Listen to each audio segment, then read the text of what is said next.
biográficas que él pues en su momento pues tenía previsto que acompañaran los poemas. Bueno, si digo alguna tontería me interrumpen y dicen no es así. No porque me conoces bien. Sí, pero tú te conoces mejor. No, O se supone. Bueno, las redes sociales te conocen mejor que tú mismo, pero yo no. Pero realmente las fechas que pones ahí son las verídicas. No es un juego ficcional, sino que son las originales. Sí, son las verídicas. Es decir, de hecho la primera edición tiene las fechas. Bueno, buenas tardes.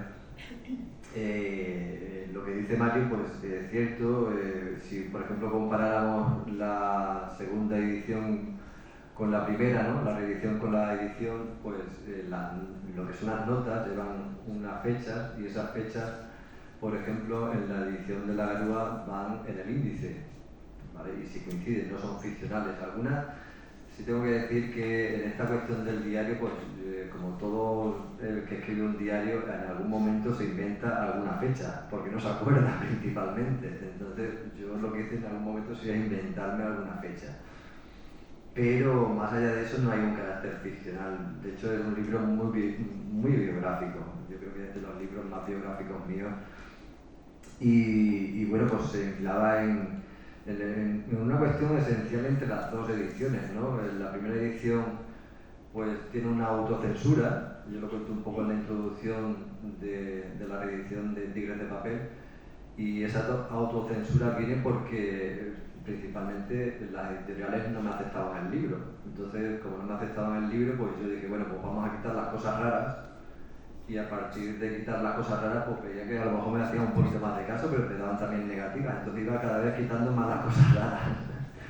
Hasta que yo dejé de poner pues notas, fechas y elementos especulares, ¿no? Y vi que entonces fue cuando me hicieron caso algunas editoriales, que tampoco muchas, me hicieron caso 2 o 3. Y a partir de ahí pues dije, bueno, pues ¿qué hacemos? ¿Intentamos contarle al editor que he quitado todo esto o sigo para adelante? Y bueno, pues lo conté al editor, me dijo, bueno, yo creo que sería conveniente quedar el libro así porque es más fresco, más ágil, tal. Bueno, y al final pues decidí, pues ya digo, autocensurarme. Y fue una manera también de destrozar el libro, porque a la larga uno, yo creo que eso lo que hace es enterrar como uno concibió la versión original, ¿no? Y bueno, pues yo en cierto modo no es que me arrepienta de esta edición de La Garúa porque fue una buena edición, a mí me gustó mucho el trato con Joan, el editor, y bueno, pues la edición salió muy limpia de ratas, no había ratas, salió como yo quise que saliera, pero en ese sentido de pues todo lo especular, las notas y tal, pues eso desapareció, ¿no? Y fue algo que después pensé, no tenías que haber hecho esto. Entonces, bueno, si como la literatura da alguna oportunidad, como la vida, pues pensé, si se reedita alguna vez, pues lo que voy a hacer es colocar las notas. Y es lo que he hecho en este sentido en esta edición de Tigres de Papel. Creo que he dicho algo que se ajusta a lo que quería comentar, ¿no? Sí. ¿No? Y seguimos comentando y bueno, como aquí estamos casi entre amigos y en familia, pues en cualquier momento creo que podéis intervenir o preguntar sin esperar como al tradicional turno de palabras. Bueno, para hablar claro, las notas a pie de página, bueno, lo primero, como digo, ¿no? Que son del 2003, lo que indica que escribiste el libro con menos de 25 años, algunos poemas y con 25 años cumplidos, y bueno, para mí, en mi opinión, y bueno, no solo en la mía, está claro que es un libro ya muy maduro. De hecho, bueno, yo lo he dicho muchas veces que para mí es de tus mejores libros, ¿no? Que hay poetas que siempre piensan que su mejor libro es el último, o incluso algunos, bueno, no voy a decir nombres, pero algunos conocemos algunos poetas que reniegan sus primeros libros, y en tu caso yo creo que este es un libro, pues eso, ¿no? Hecho y derecho,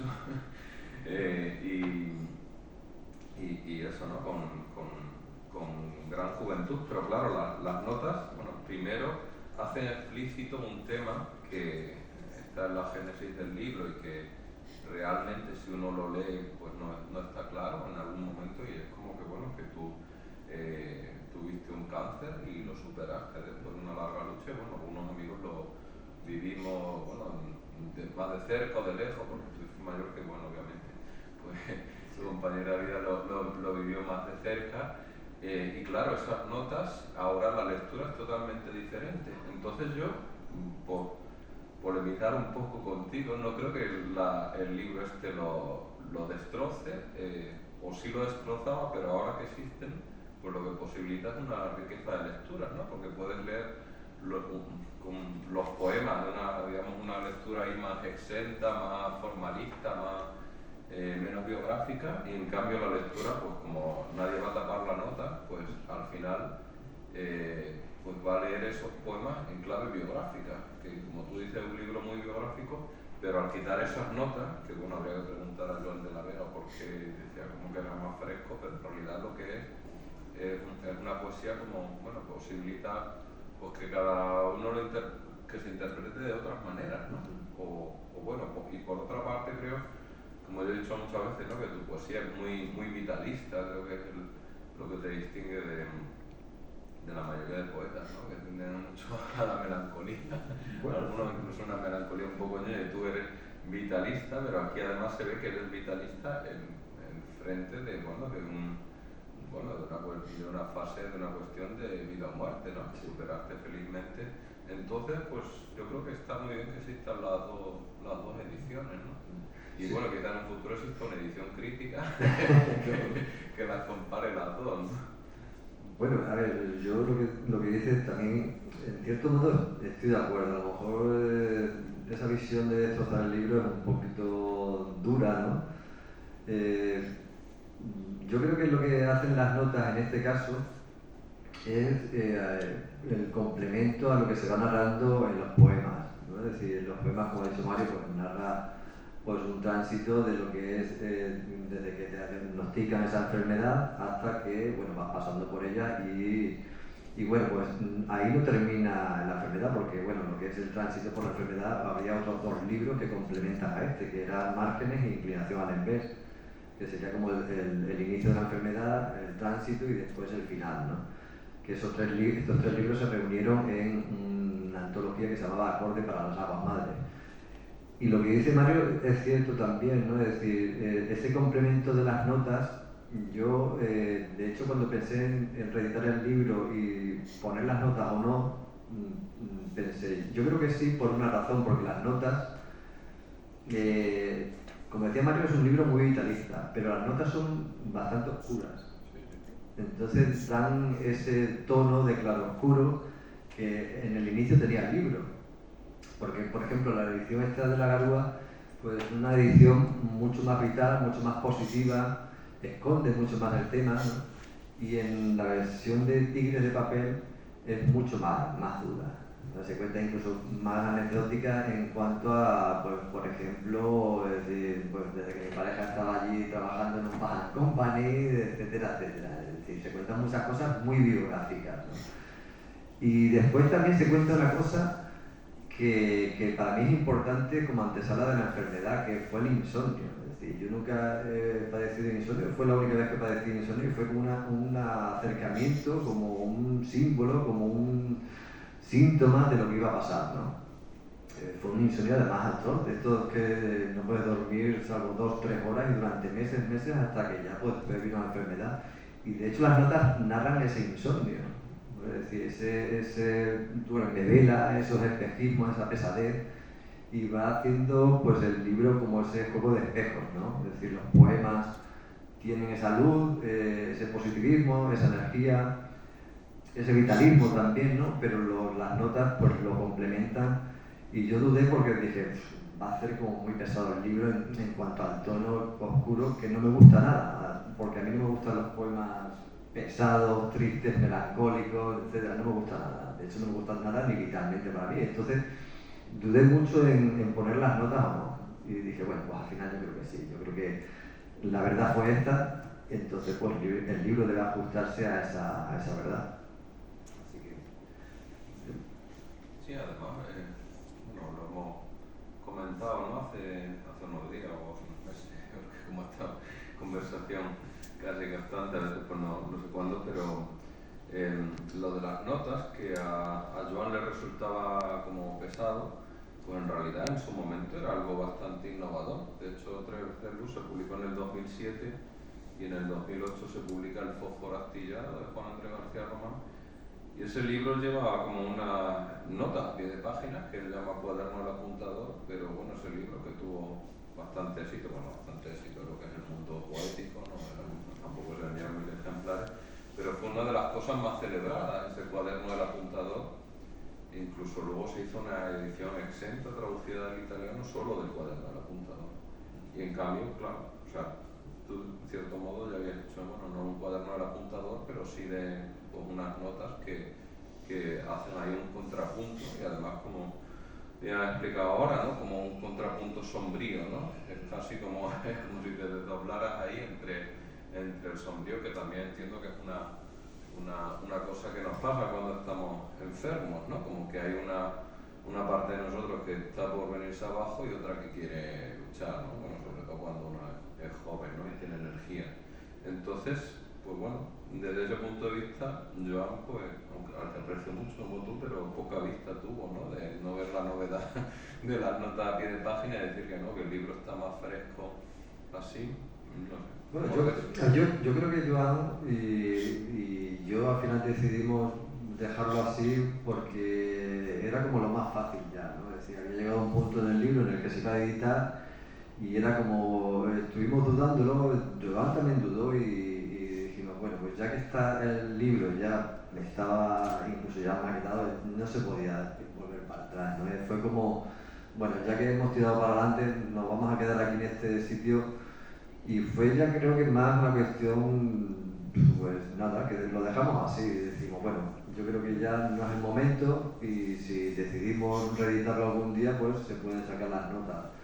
Y fue yo creo que ahí, lo que decías de Juan Andrés, pues sí, tuvo esa repercusión también inicial, pero a mí es que también me pasó con el libro anterior, con El Ocaso, por ejemplo, se va a reeditar, me han dicho que al año que viene, y El Ocaso de la Aurora es mi primer libro. Y a mí me pasó lo mismo también, ¿no? En El Ocaso lo que hice fue, todos esos elementos especulares que yo utilizo ahora, pues básicamente los eliminé.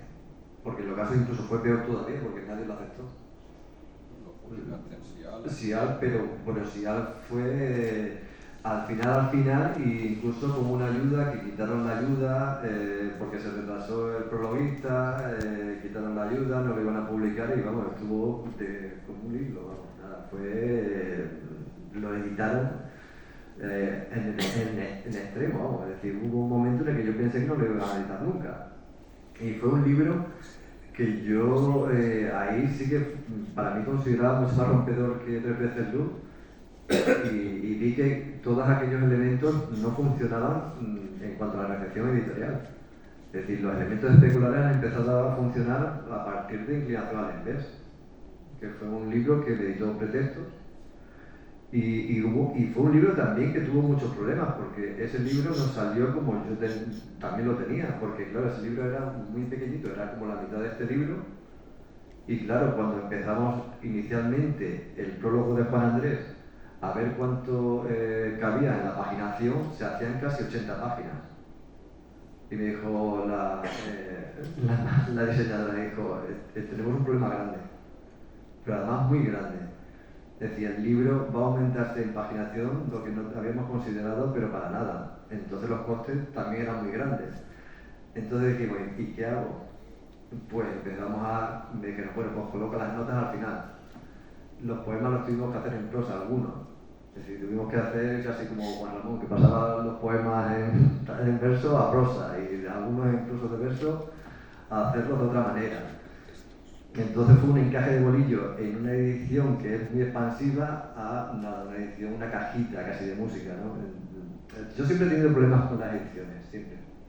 Siempre, he tenido siempre problemas, incluso siendo editores tan cuidadosos como Paco, no es que sea la palabra a lo mejor problema, sino que es difícil encajar este tipo de poesía tan expansiva en una edición pues, que tiene una caja determinada, ¿vale? Entonces, y claro, expandir la caja pues supone un coste mayor, que creo que incluso aquí se ha hecho un poquito más, ¿no? Un poquito más, pero realmente cuando un editor te diga es que me supone mucho dinero, te está mintiendo. Vale, Hoy día supone nada y menos.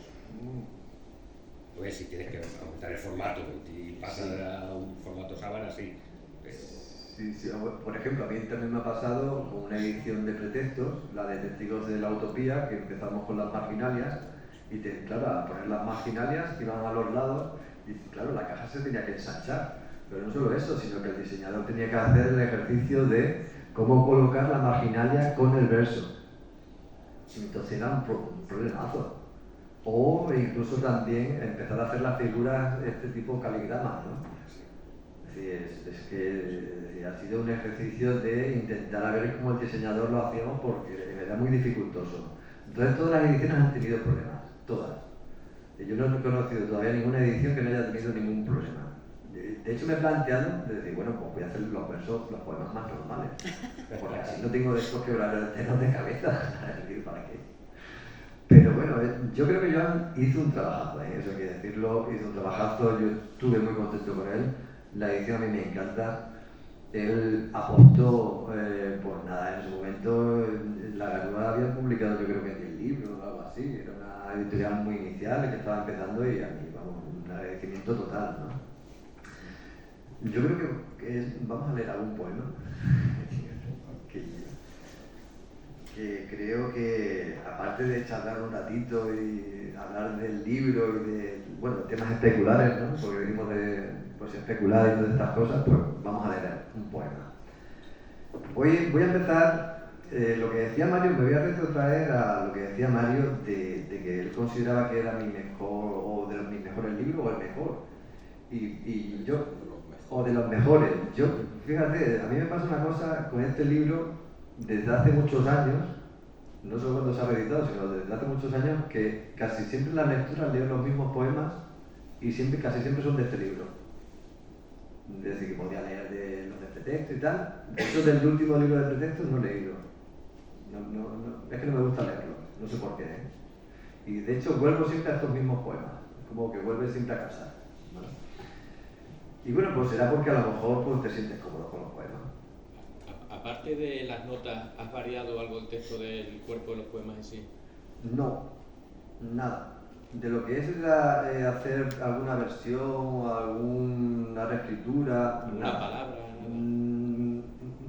Yo creo que no. Creo que no. No. Que yo recuerde, no. No, nada. Tuve alguna duda de un poema que voy a leer, que es Sobre el nivel del mar, pero por cambiar el final. Pero me decía la gente que no lo cambiara, que no lo tocara. No lo toques más. Pues ya está, no lo toques más y creo que a veces hay que hacer caso a los compañeros de viaje y no he tocado nada. Las notas sí, las notas las he ido un poquito a veces, incluso cuando estábamos en el periodo de edición, que te pones nervioso y empiezas a decir, bueno, esta sí, esto no. Pero bueno, porque me creaba muchas dudas las notas. Todavía me siguen creando dudas. Bueno, como decía, voy a comenzar pues, por los poemas que más me gustan. Y uno de ellos es muy cortito, es un poema que yo creo que da después pie a otro libro que se llama Márgenes, por el tono, por la fisonomía del poema, y se titula La recepción de unas alas. Vísperas de tu cuerpo. Las flores han soltado sus pétalos. Las telarañas en la hierba me señalan que el día será palpable. Es la última noticia que me llega del mundo en esta sala receptora de tu retorno. Mientras regresas, los vencejos se acercan a la tierra. Lloverá. 22 de mayo del 2003. Y de repente la noche, cuando el sol... ¿Quién? La mezcla de arlequín y sátiro. Aceptar tu yo. Lo único real es aquello que amamos y nos ama. Mírame, soy feliz a pesar de esta puta enfermedad. Es lo mejor que nos ha podido pasar a esta edad. Nos ha quitado esos amigos innecesarios. Habremos sentido la muerte y ya dejaremos de pensarla. Nos haremos orfebres de nuestra propia familia y seremos simplemente donde estemos. Y sí, la poesía no está hecha de condicionales. Escribir como vivir tan solo tiene que ser un ejercicio de euforia. Pues muchas gracias. Y por escribir. Muchas gracias. Este elemento de las notas a pie de página, yo lo empecé a introducir también como un tipo de ruptura y como un reflejo de lo que me estaba pasando en aquel momento, ¿no? Es decir, cuando una persona enferma, pues en realidad se rompe, ¿no? Y yo no sabía cómo transmitir eso, ¿no? Es decir, cómo transmitir esa ruptura que me estaba ocurriendo a mí personalmente, cómo transmitirla al poema. Y empecé a pensar en posibilidades, y una de ellas, pues, por ejemplo, fueron las notas a pie de página. Después, este tipo de elementos, como yo he denominado, especulares o de no infinitos, procesuales, porque lo que se trata también es un poco de mostrar el proceso del poema. Yo después lo he ido ensanchando pues, por ejemplo, en marginalias, en tachados, en mostrar el proceso utilizando las vanguardias, pero utilizando las vanguardias para mostrar imágenes del momento inicial del poema, ¿no? Entonces todos estos elementos especulares dieron un paso porque yo pasé esa enfermedad, es decir, no son un juego en el que tú dices, bueno, voy a retomar las vanguardias, es artificioso o es premeditado o algo así, no, es algo que vino de una situación muy personal. Es decir, yo creo que si no hubiera vivido eso seguramente pues no hubiera hecho este tipo de rupturas, vamos, muy probablemente. Entonces, cuando a mí señalan como lo de la poesía especular como algo que es premeditado, artificioso, relacionado con la vanguardia, me hace gracia, porque no es así, no es para nada así, viene de una situación personal. Entonces, yo creo que hay que dejar claro eso, que todo tipo de ruptura, incluso a compañeros de viaje como por ejemplo Mario, que también hace otro tipo de juegos, o Lola Nieto, es porque ha habido unas rupturas personales.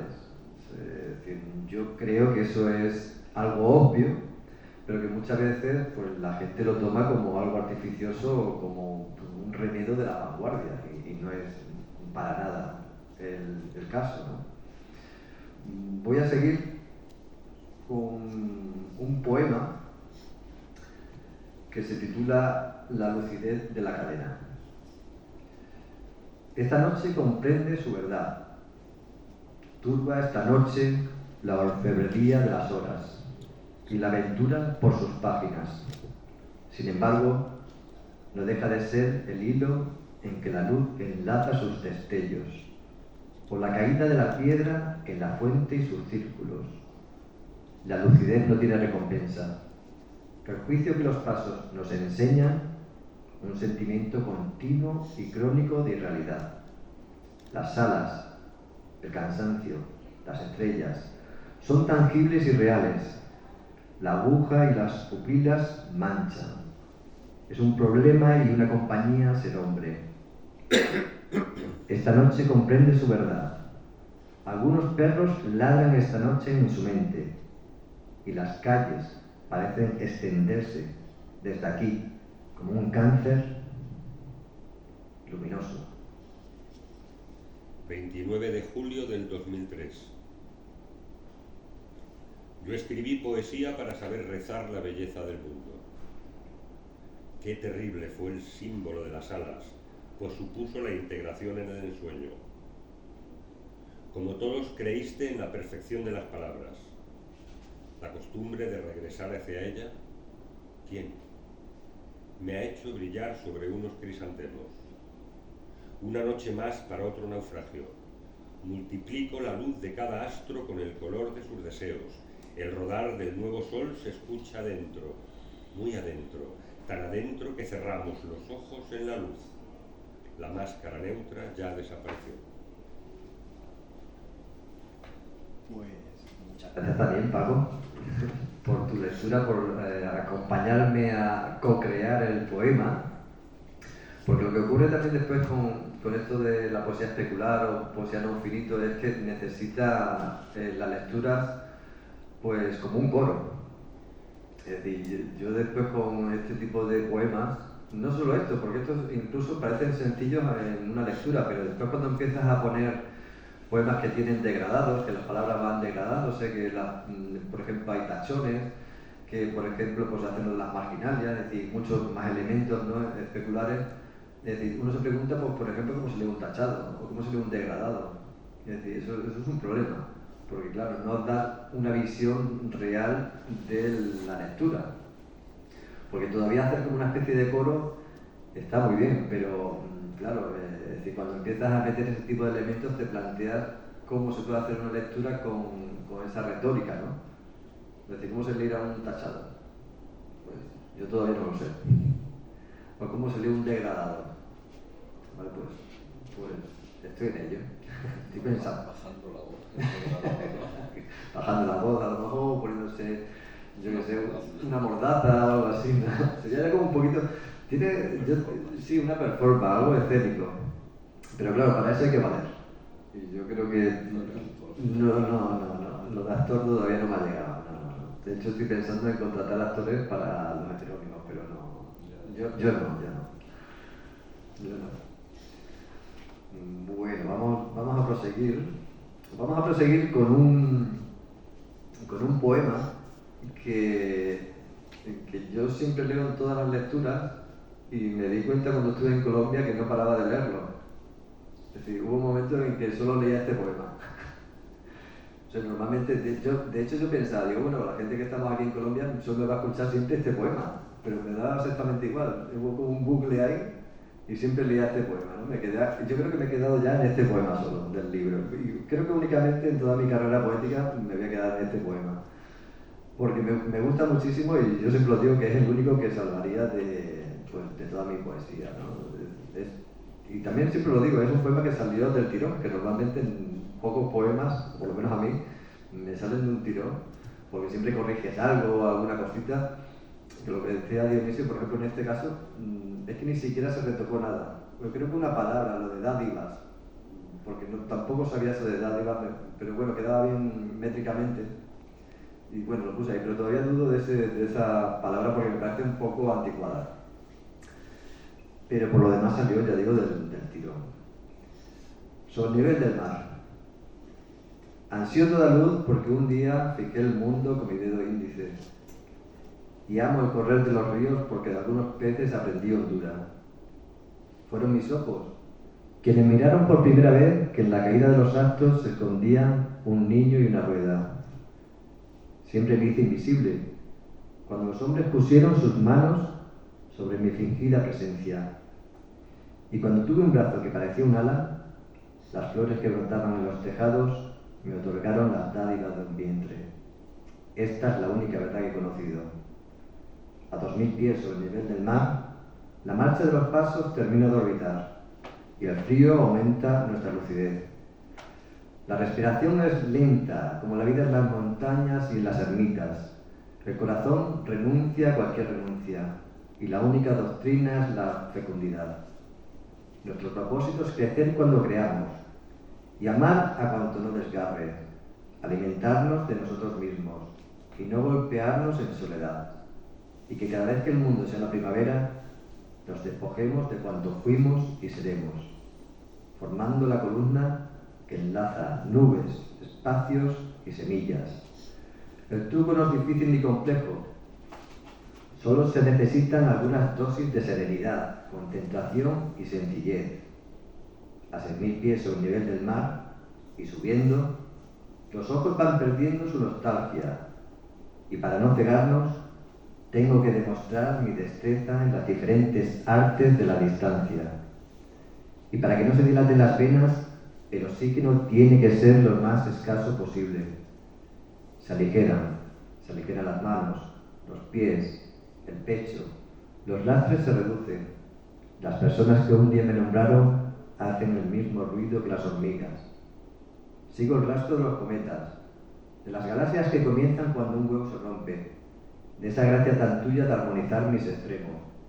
Solo me he dado opción a mudarme en un hoy que renace con firma y desprecia. Poco importa la muerte ahora, poco importan las palabras ahora, poco importa que el mar haya expulsado a quien movía su repetición. Los restos de la fiesta quedan aún en mi boca, aún me ofrecen mucho juego, aún brillan como miel secreta. a 10.000 pies sobre el nivel del mar, solo quedan los labios, el nacimiento de unas risas entre las sábanas, las luces que como gotas de rocío resbalan sobre este mármol. Pues este poema ya tiene otro tono, tiene otra medida, son poemas mucho más extensos, es una fisonomía del poema que yo después pues, he retomado en casi todos los libros. Y es un poema que ya ahí me di cuenta que bueno, pues era también complicado hacer este tipo de poesía especular con poemas tan extensos, ¿no? Porque uno piensa después un poco en el lector, en que puede ser cargante este tipo de parroquismo, ¿no?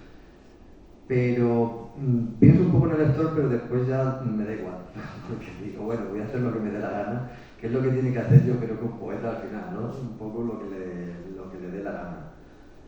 Y en ese tránsito, pues yo creo que hay una cuestión muy importante en lo de la poesía especular que no deja de ser una crítica, una concepción del lenguaje como algo que más allá de ser expansivo, comunicativo, es el lenguaje yo lo considero como, no como una torpeza, pero sí como algo que nos lleva a la incomunicación y algo que es un obstáculo para comunicar verdaderamente lo que siente uno, ¿no? Que yo creo que es, incluso la poesía es muy limitada en ese sentido, ¿no? Y por eso yo creo que uno empieza a hacer este juegos también especulares, porque lo del poema cerrado yo lo veo muy limitado, ¿no? Y al limitarse tanto uno quiere dar como otros matices del poema, ¿no? Y yo creo que hay una carga también de crítica al lenguaje, ¿no? y de metapoesía, ¿no? Bueno, voy a seguir por el orden cronológico, el orden de los poemas, y voy a leer yo creo que el poema más metapoético, que es La antigüedad de elevar nubes. Nunca he tocado estas palabras, nunca las he tocado, mas son antiguas. No están cansadas, pero son antiguas. He hecho hablar a las aguas que llevaban tu nombre.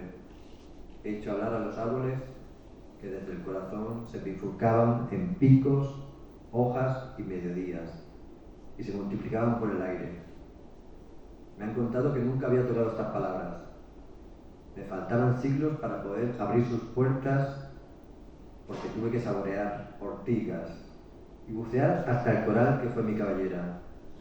Y he aprendido a crear distancia, a olvidarme de mí, a no golpearme ante los muros.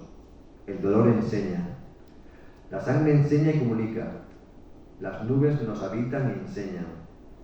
Nunca he tocado estas palabras, mas son claras y duras, como la piel que toco hasta adentrar mis manos, y son antiguas y claras, aunque vengan de aquella usanera. 7 de octubre de 2003. Casi siempre salimos por la noche para que nadie vea mi rostro blanquecino. Vamos por el paseo marítimo escuchando el barrido de las estrellas por las olas, viendo cómo las gaviotas van de viaje, degustando la eufonía monótona de este turístico espigón sin turistas.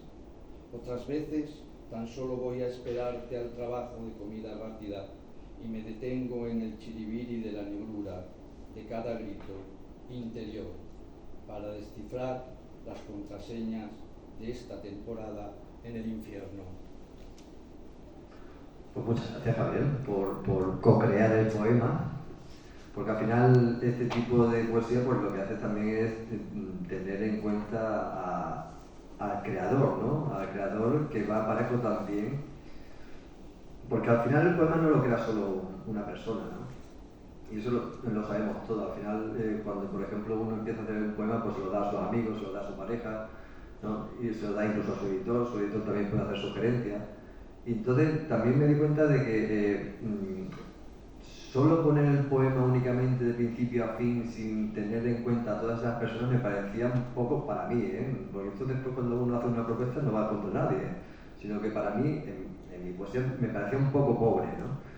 De hecho yo, por ejemplo, hice un juego, he hecho varios juegos de estos con compañeros de viaje, ¿no? Y uno de ellos, en Inclinación al Envés, era invitar a amigos a que su lectura pues yo qué sé, pues cuando te leen, pues te hacen sugerencias o incluso hacen anotaciones o te ponen un aforismo o alguna cosita, y les dije, bueno, pues mira, si os gusta algún poema y queréis poner alguna cosita, pues yo lo voy a colocar en el mismo poema. Y así fue, por ejemplo, con Ángel Cerviño, o con Alejandro Céspedes, o con Marco Antonio Núñez. Es decir, que yo hice ese juego con César Nicolás, de juego de espejos, ¿no?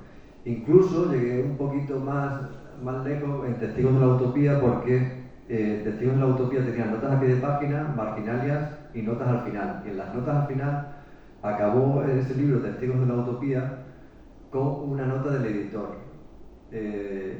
Ahora estoy descubriendo que no me borráis, pero me dijo que no lo dijera, pero bueno, lo voy a decir, ¿por qué no? Y los editores me envían un correo diciéndome que hay cosas que no les cuadra, que no les gusta, y bueno, pues ponían una serie de anotaciones, ¿no? Y te dije, bueno, podemos poner este tipo de cosas que normalmente se van a ver como algo malo, o como que tú lo ves como una crítica, al final de las notas. Y me dijeron, bueno, sí, siempre que no digas que somos nosotros, así que hoy descubro que somos nosotros. Y a mí me pareció muy potente poner cosas negativas o el error en sí, ¿no? Porque siempre nos han enseñado que el error es malo, el acierto es bueno y todo este tipo de cosas, y más en poesía que todo tiene que estar súper bien metido, y es así, ¿no? Pero ese juego del error, de lo malo, me gustaba, ¿no? De integrar también a los editores, que para mí era algo importante, ¿no? Y cada vez incluso pienso más en cómo integrar a pues, amigos, lectores, editores, incluso a lo mejor asistentes a lo que son los poemas. Voy a terminar con un poema que es el último del libro. Si decía antes que El nivel del mar es un poema que siempre leo, pues este poema también es de los que casi siempre leo, ¿no? Es decir, casi siempre lo leo porque tiene ese tono que me gusta tanto en la vida como en la poesía, ¿no? Tiene un tono celebratorio, un tono vitalista, ¿no? Y es con lo que al final hay que quedarse, ¿no? Pues yo siempre le decía incluso a mis amigos y a mi mujer que lo del cáncer puede parecer como algo malo, pero te enseña muchísimas cosas, y es sobre todo pues a quitarte lo que decíamos en la nota, amigos innecesarios, todo este tipo de cosas, incluso de ver, no solo de ver la muerte, sino de sentirla y de pensarla y de vivirla, ¿no? Y eso al final, bueno, pues te hace siempre tener conciencia, sobre todo porque cuando has pasado un cáncer, normalmente te hacen cada año, o ahora ya no tanto, pero cada año te hacían unas pruebas, y esas pruebas significaba que si te decían algo, pues ya podías volver otra vez al redil ese de los hospitales. O si no te decían nada, pues estabas libre. Entonces era siempre como una conciencia extrema de la muerte y de la enfermedad, ¿no? Entonces yo siempre quise dar el lado contrario, ¿no? Un tono celebratorio, ¿no? De hecho el título es el siguiente: Regreso para celebrarme. He sumado estos sauces y el resultado es infinito. Se ha abierto entre suma y suma un sí de brazos, y una lejanía de gentes, y una claridad de sueños. Todo lo escrito lo llevamos dentro. Crecen las manos como girasoles, ausentes de horas, fijas como el vuelo de aquel ternícolo sobre su presa. En los jardines juegan los muchachos, se achican ilusorios en su luz, se abren en círculos hasta mi pecho. Yo prosigo mi suma, quiero, sencillo y alegre, perdurar en la alegría. Muchas gracias.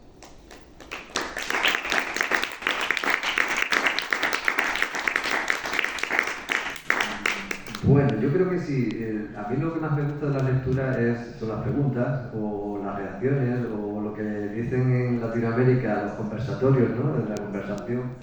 Así que podemos charlar un poquito si queréis. Incluso Mario, si tenías alguna otra pregunta, porque yo he ido muy de corrido, ¿no?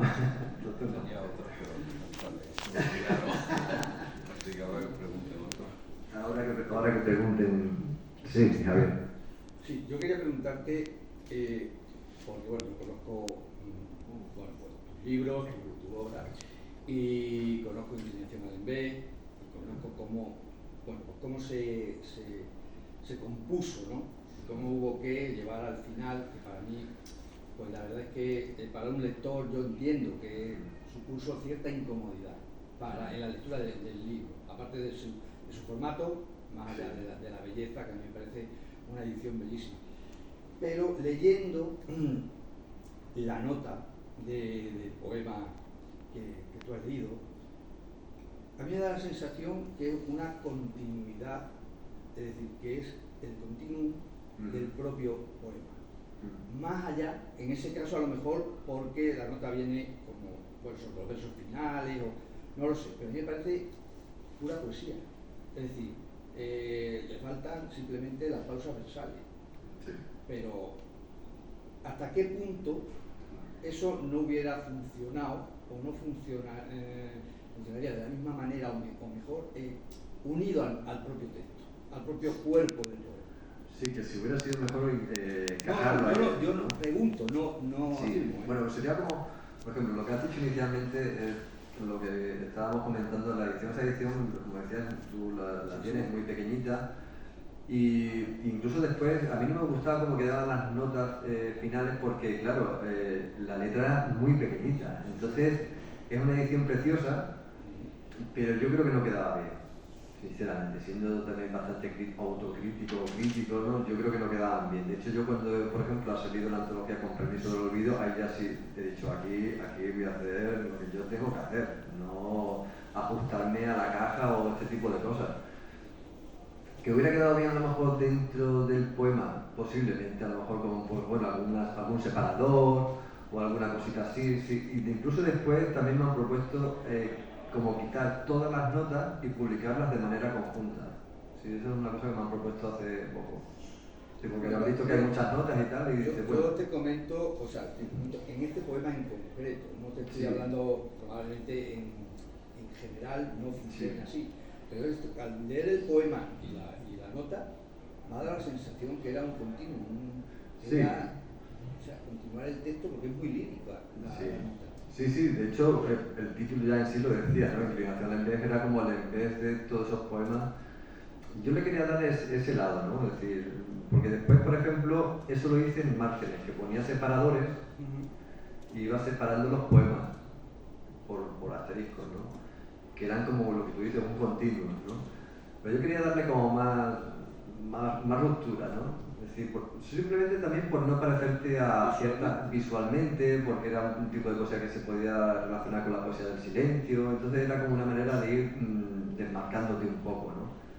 Porque Márgenes yo lo veo como un libro que todavía tiene esa fisonomía pues, cercana a Valente, a maestros, que incluso bueno, pues, has leído, incluso por aquella pues, releía también, ¿no?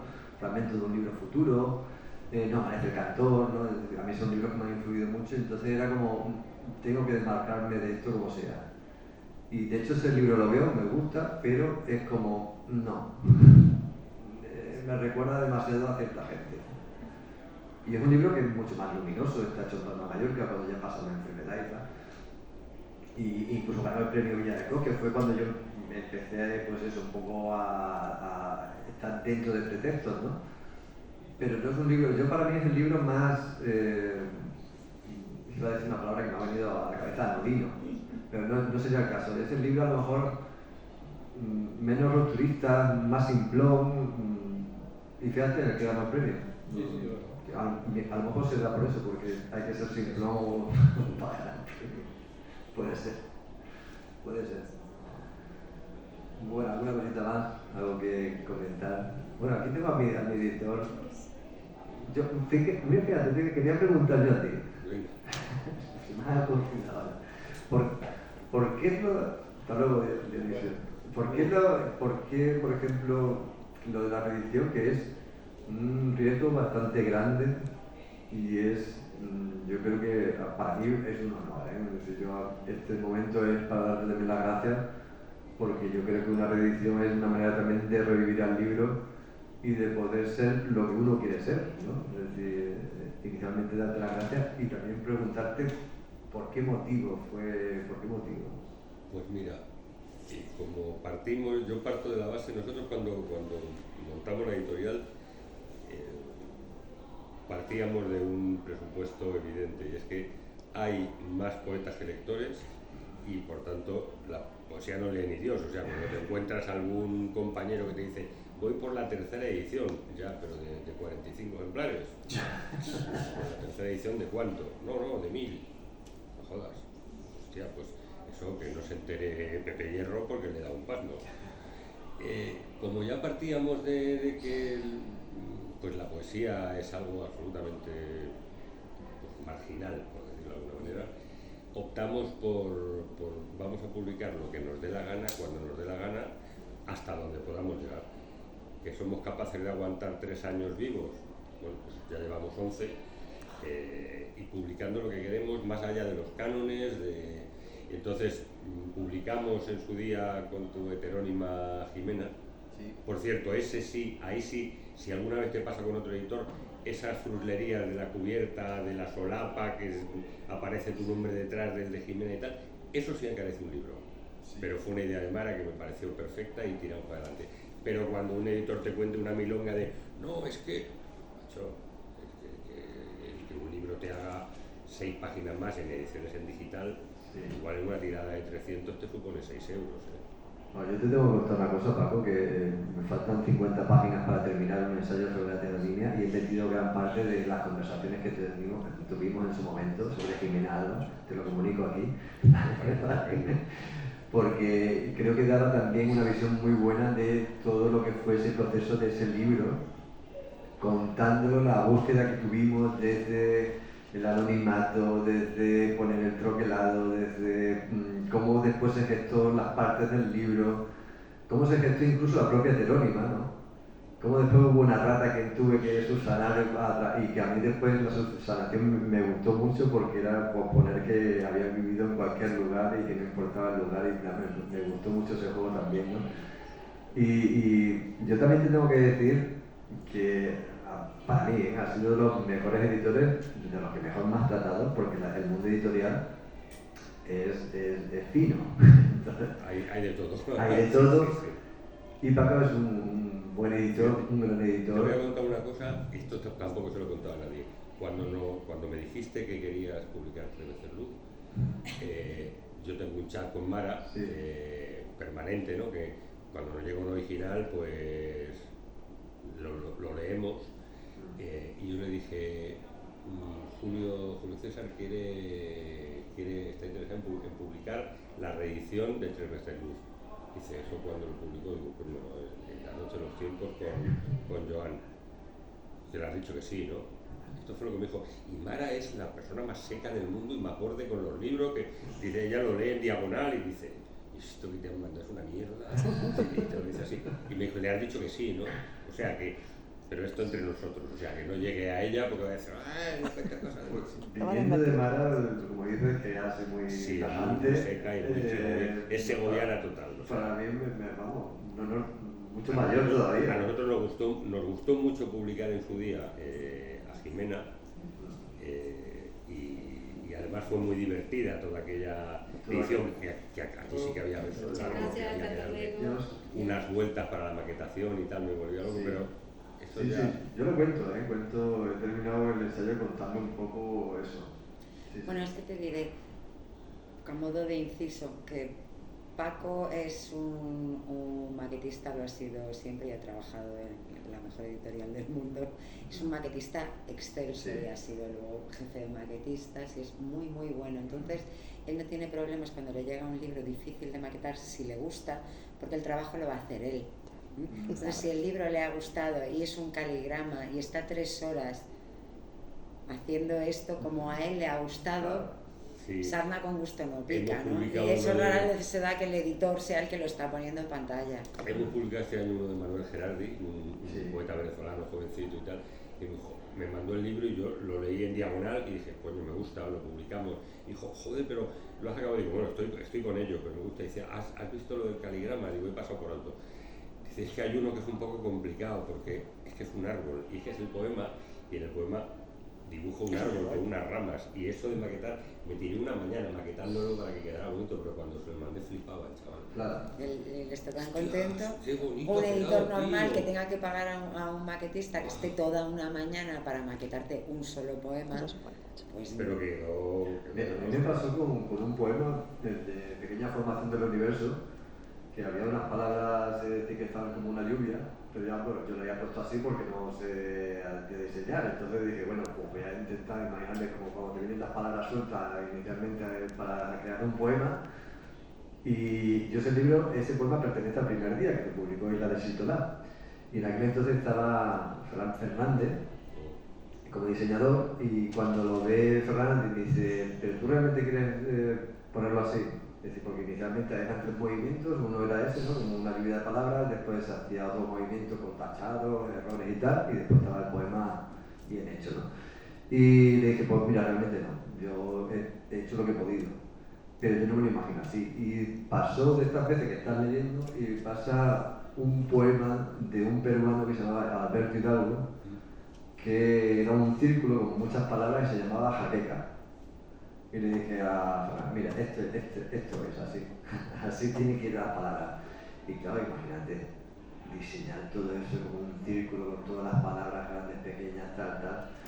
Y dije, ¿qué trabajazo has hecho? De hecho, yo le dije, creo que te tendrías que poner, por lo menos, es decir, de estas cosas que te pones el título y al lado pones a Ferran Fernández. Me dijo, no, yo me he hecho a un lado, me pongo en un lado. Que fíjate que humildad también, ¿no? De decir, bueno, pues yo que sé, que tienes que estar en ese poema porque lo has creado tú prácticamente. Es artesanía, hay Es una artesanía. parte mental y una parte física. Porque yo no imaginé nunca el poema, a ver, no lo imaginé así, es decir, vino de bueno porque pasó por ahí. Pero a Ferran le he pedido permiso,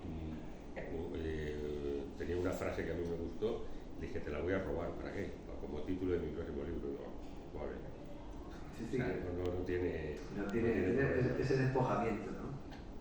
Pues nada, yo creo que si tenemos alguna cosa más que decir, y si no, como estamos en familia, nos podemos ir a tomar una cerveza. Creo que va a hablar. Nada, muchas gracias.